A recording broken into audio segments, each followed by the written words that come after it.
Welcome to my YouTube channel Urmi's kitchen. পালং শাকের উর্মির রান্নাঘরে আজকের আমার রেসিপি পালং শাকের ঘন্ট। এটি খেতে খুবই সুস্বাদু হয়।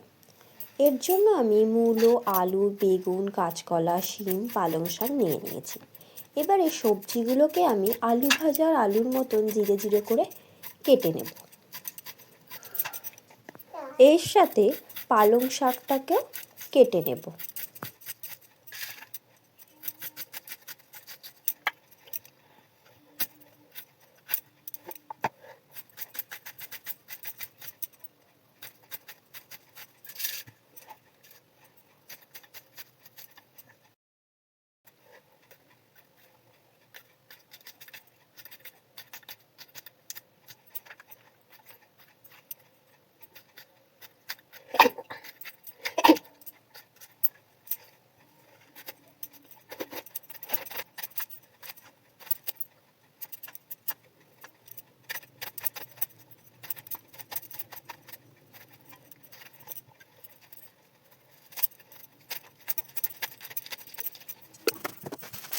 এবারে কড়াইতে সাদা তেল দিয়ে বড়িগুলো ভেজে তুলে রাখবো।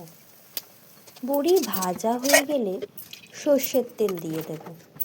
এর মধ্যে মৌরি, তেজপাতা ফোড়ন দিয়ে দেব। ফোড়ন হয়ে গেলে মিষ্টি গন্ধ বেরোলে কেটে রাখা সবজিগুলো সব দিয়ে দেবো। দিয়ে হলুদ দিয়ে দেবো, নুনও দিয়ে দেবো স্বাদ অনুযায়ী।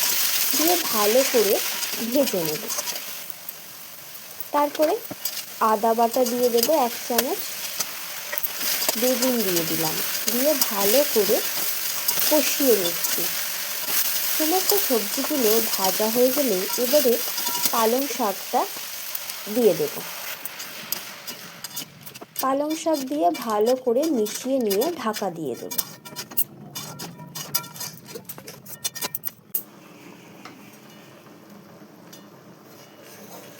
ঢাকনা খুলে আবারও নেড়ে চেড়ে ঢাকা দিয়ে দেব।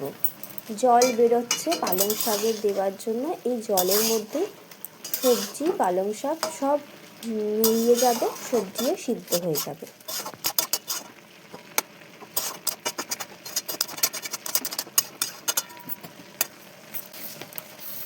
পালং শাকটা নুয়ে গেছে, সবজিও সিদ্ধ হয়ে গেছে। এবারে আমি চিনি দিয়ে দেবো।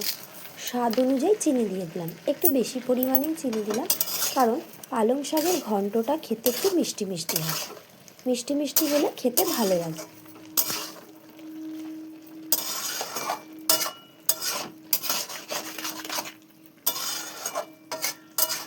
চিনিটাকে ভালো করে মিশিয়ে নিতে হবে। মিশিয়ে নিয়ে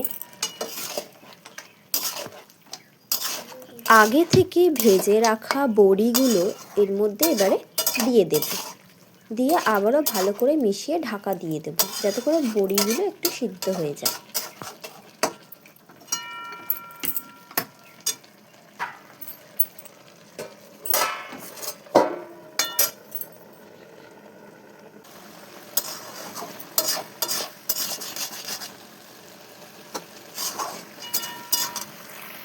বড়িগুলো সিদ্ধ হয়ে গেছে। এবারে শেষে নারকেল কুড়ো ও ঘি ছড়িয়ে নামিয়ে নেব।